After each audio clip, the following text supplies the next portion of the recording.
Part 2 Beti Bachao Beti Padhao. ग्राम विकास संस्थान की अध्यक्षा रेणुका जी हैं। उनके साथ डॉक्टर वासंती, आनंद जी और वसुधा बामदेड़ गांव पहुंचे थे। ग्राम सुधार योजना के अंतर्गत ये लोग गांव-गांव जाकर गांव वासियों को स्वास्थ्य, शिक्षा और नई वैज्ञानिक तकनीकों की जानकारी देते थे। पर्यावरण को शुद्ध बनाने के महत्व को समझाते थे। वर्षों से एक जैसा जीवन जी रहे लोगों को नए ढंग से जीने के लिए तैयार करना एक कठिन कार्य होता है। गांव वालों को कूड़ा कचरा घर के बाहर ही फेंकने की आदत पड़ चुकी थी। गली के कोने में रखे कूड़ेदान में कूड़ा फेंकने की आदत सीखने में उन्हें महीनों लग गए। गांव के अनेक युवा और अधेड़ प्रौढ़ शिक्षा केंद्र में पढ़ने के लिए जाने लगे थे। बामदेड़ गांव में बदलाव आने लगा था। गांव की सरपंच रामवती इससे बहुत प्रसन्न थी। डॉक्टर वासंती बामदेड़ गांव में पहली बार आई थी। सरपंच रामवती ने आगे बढ़कर उन सबका स्वागत किया। पंचायत घर में गांव की समस्याओं पर चर्चा होने लगी। सरपंच रामवती बोली, रेणुका बहन जी, गांव में बाकी काम तो धीरे धीरे ठीक होने लगे हैं। लोगों में जागृति भी आई है। एक समस्या ने हमें बहुत परेशान कर रखा है। मैं इन लोगों को समझा समझा कर हार गई हूँ। पिछले 4 साल से हमारे गांव में एक भी लड़की पैदा नहीं हुई है। गांव वाले लड़की को पैदा ही नहीं होने देते। चोरी से मशीन में जांच करवा लेते हैं। गर्भ में लड़की होती है तो मरवा देते हैं। डॉक्टर वासंती बोल उठी, मैं आज गांव वालों से इस समस्या पर भी बातचीत करूंगी। हम लोग पहले बाकी सब काम कर लें। शिक्षा केंद्र और स्वास्थ्य केंद्र के काम भी कर लें। यही ठीक रहेगा, सरपंच रामवती ने कहा। आनंद और वसुधा शिक्षा के प्रचार और प्रसार का कार्य देखते थे। वे गांव में घर घर जाते थे। विद्यार्थियों से मिलकर उनकी पढ़ाई की जानकारी लेते थे। जरूरतमंद छात्रों को पुस्तकें, कॉपियां, पेन और पेंसिल आदि बांटते थे। प्रौढ़ शिक्षा केंद्र में पढ़ रहे युवाओं और अधेड़ों से मिलकर उनकी समस्याओं का समाधान करते थे। रेणुका कई वर्षों से ग्रामस्थान संस्था के माध्यम से सामाजिक कार्य कर रही थी।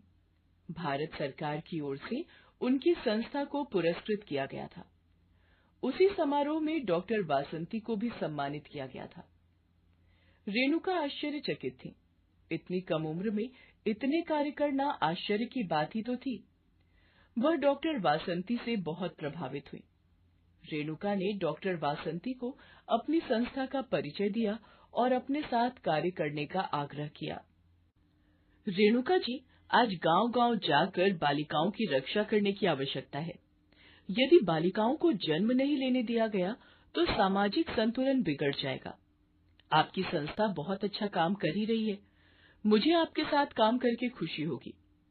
डॉक्टर वासंती ने मंजूरी दे दी तो रेणुका की खुशी का ठिकाना न था। डॉक्टर वासंती का जीवन नारी संघर्ष की एक दुख भरी कहानी था। उसका जन्म जिस गांव में हुआ था, उस गांव में लड़की का जन्म लेना अभिशाप माना जाता था। वासंती माता-पिता की दूसरी संतान थी।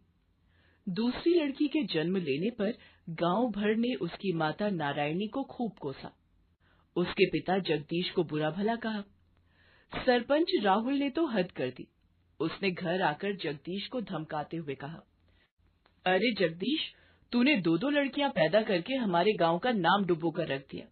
डॉक्टर के पास जाकर इस लड़की के पैदा होने से पहले खत्म करवा देता। मेरे वश में होता तो मुझे गांव से निकलवा देता। जगदीश ने सरपंच के मुंह लगना उचित न समझा। अनपढ़ सरपंच से बहस का कोई लाभ न था। लड़की ने उसके यहाँ जन्म लिया था। यह उसका निजी मामला था। उसने पत्नी को भी समझाया। पति का सहारा पाकर नारायणी का साहस बढ़ा। एक एक कर रिश्तेदार आते और इस प्रकार शोक प्रकट करते मानो किसी की मृत्यु हो गई हो। नारायणी उन्हें कहती, बेटी मेरे यहाँ पैदा हुई है, आपको किस बात का दुख हो रहा है? हमें इसे पालना पोसना है, पढ़ाना लिखाना है, और चिंता में आप डूबे जा रहे हैं। भगवान ने मुझे इतनी सुंदर कन्या दी है, जैसी संतान लड़का वैसी संतान लड़की। रिश्तेदार अपना सा मुंह लेकर लौट जाते। वे तरह तरह की बातें करते। जगदीश और नारायणी बहुत खुश थे। उन्हें किसी की परवाह नहीं थी। वसंत पंचमी के दिन जन्म लेने के कारण उन्होंने बेटी का नाम रखा वासंती। रेणुका डॉक्टर वासंती के बारे में सोच ही रही थी कि सरपंच रामवती के साथ डॉक्टर वासंती स्वास्थ्य केंद्र से लौट आईं। आते ही सरपंच रामवती ने कहा, रेणुका बहन, आपने अच्छा किया जो डॉक्टर वासंती को साथ ले आई। उन्होंने न केवल रोगियों को दवा दी है, बल्कि उन्हें स्वस्थ रहने के उपाय भी समझाए हैं। यदि सारे डॉक्टर इनकी तरह हो जाएं, तो बीमार की आधी बीमारी तो वैसे ही दूर हो जाए। इनका समझाने का ढंग देखकर मेरा मन भर आया। काश मेरी भी एक बेटी होती तो मैं उसे भी इनकी तरह डॉक्टर बनाती। आनंद और वसुधा भी आ गए। सरपंच रामवती ने गांव वालों को बुलवाया। सभा शुरू करते हुए रामवती ने कहा, भ्रूण हत्या की समस्या हमारे गांव की नहीं है। आज ये हर गांव और हर शहर की समस्या बन गई है। इसके बारे में डॉक्टर वासंती आपसे बातचीत करेंगी। डॉक्टर वासंती ने समझाना शुरू किया। उन्होंने कहा, आज 21वीं सदी में विज्ञान ने इतनी प्रगति कर ली है कि आपके बामदेड़ गांव में लोगों के घरों में कंप्यूटर पहुंच गए हैं। मोबाइल तो अब आम बात हो गई है। आप लोग वैज्ञानिक ढंग से खेती करने लगे हैं। गांव में स्कूल भी खुल गए हैं। इतना होने पर भी आज बहुत से लोग लड़कों और लड़कियों में भेदभाव कर रहे हैं। मेरी समझ में नहीं आता कि ऐसी सोच कैसे बनी हुई है। दादी, नानी, बुआ, मौसी, बहन, चाची, ताई, मामी, माँ, ये सब कौन है? इन्होंने लड़कियों के रूप में ही जन्म लिया था। आप सबकी माँ ने लड़की के रूप में जन्म लिया था। इस धरती पर जन्म लेने वाला प्रत्येक इंसान माँ की कोख में पलता है और जन्म लेता है, वह चाहे लड़का हो या लड़की। यदि लड़कियों को जन्म से पहले ही मार दिया जाएगा तो सोचिए, मैंने जो जो रिश्ते बताए हैं वे कहाँ बचेंगे। पूरी सभा में सन्नाटा छा गया। इसके पश्चात तो इतनी तालियां बजी कि सारा गांव गूंज उठा। डॉक्टर वासंती ने फिर बोलना शुरू किया। मैं आपको अपना उदाहरण देती हूँ। मैंने आपके प्रांत में ही जन्म लिया है। जब मेरा जन्म हुआ तो गांव भर में हंगामा मच गया। मैं माता पिता की दूसरी लड़की थी। गांव के सरपंच ने हमारे घर आकर मेरे पिताजी को बुरा भला कहा। सगे संबंधियों ने हमारे परिवार से संबंध तोड़ लिए। मेरी नानी तो फूट फूट कर रोने लगी। मेरी माँ बताती है कि चारों ओर ऐसा माहौल बन गया था मानो हमारे घर में किसी की मौत हो गई हो। इन परिस्थितियों में मेरे माता पिता ने मेरी दीदी रश्मि और मेरा पालन पोषण किया था। डॉक्टर वासंती की बातों का प्रभाव स्पष्ट दिखाई दे रहा था। सब तन्मय होकर सुन रहे थे। डॉक्टर वासंती अपने परिवार के विषय में बताने लगी। मेरे पिताजी सरकारी कर्मचारी थे। माताजी अध्यापिका थी। दोनों ने हम बहनों को उच्च शिक्षा दिलाई।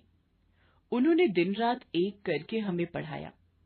रश्मि दीदी एडवोकेट हैं और मैं डॉक्टर बनी हूँ। हमें अच्छी शिक्षा दिलाने के लिए पिताजी ने अपना एक खेत भी बेच दिया था। आज पूरा गांव हम बहनों पर गर्व करता है। रश्मि दीदी गांव के झगड़े गांव में ही सूझबूझ से निपटा देती हैं। जिनके मुकदमे कचहरी तक पहुंच जाते हैं, उनके मुकदमे वे बिना फीस लिए लड़ती हैं। तालियों के शोर के बीच डॉक्टर वासंती ने फिर कहना शुरू किया। विवाह के बाद मेरा गांव छूट गया।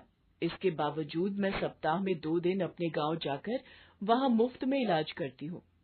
अब आप बताइए, आज लड़कियां क्या नहीं कर सकती? आप कल्पना चावला और सुनीता विलियम्स को याद करें।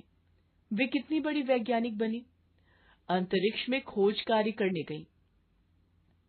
आज लड़कियां सॉफ्टवेयर इंजीनियर हैं, कंपनियां चलाती हैं, अखबारों की संपादक हैं, पुलिस अफसर हैं, राजनीति में हैं।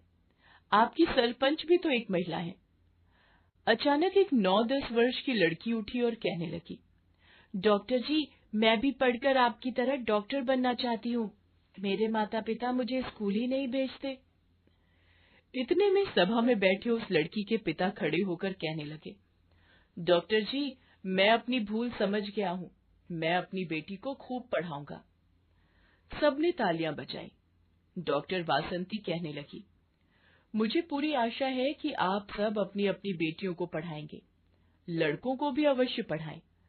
पढ़ लिखकर बेटे और बेटियां दोनों ही माता पिता का नाम रोशन करते हैं। डॉक्टर वासंती ने पूछा, अब मैं आपसे पूछती हूँ, क्या बेटे और बेटी में अंतर होता है? नहीं होता, सभी एक स्वर में बोल उठे।